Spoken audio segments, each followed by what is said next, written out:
सारेगामा कारवां इस तोहफे में है 5000 सुनहरे गाने और कुछ यादें।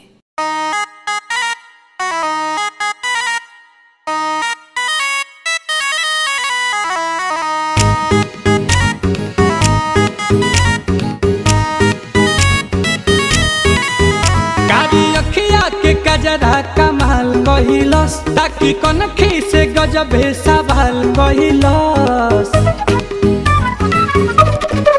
हो कारी अखिया के कजरा कमाल कहिलस ताकि कनखी से गजबे सवाल कहिलस सासु बन के सीना में चले लागल बिया अरे हमारो से बेसी हूँ तो पागल बिया दिल्ली वाली दिल लेके भागल बिया हमारो से बेसी हूँ तो पागल बिया दिल्ली वाली दिल लेके भागल।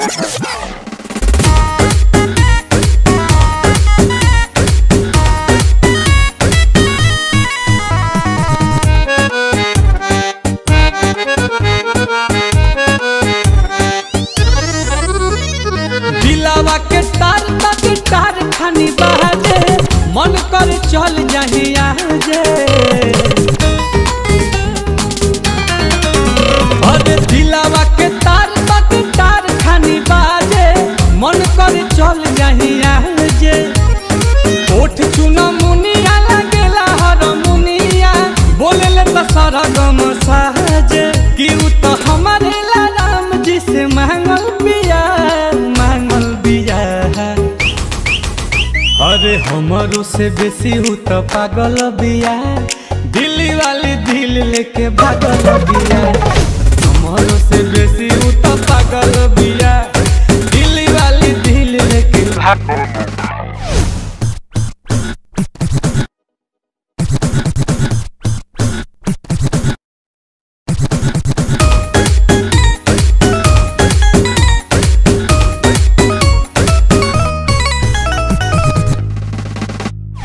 धीरे धीरे बढ़ल रौशन लव वाला मीटर लड़की रहे हूँ बड़ा चीटर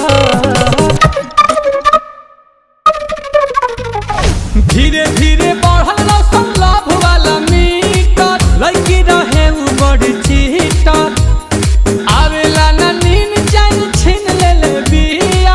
बस गई दिलावा के भीतर कि नील कमल खातिर रात भर जागल बिया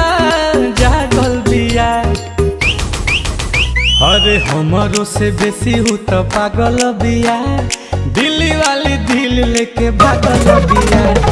हमारो से बेसी हूँ तो पागल बिया दिल्ली वाली दिल लेके। अरे पूरा इंडिया हिली बाबू खाली तू देखत जा। अरे हमारो से बेसी हूँ तो पागल बिया दिल्ली वाली दिल लेके भागल बिया।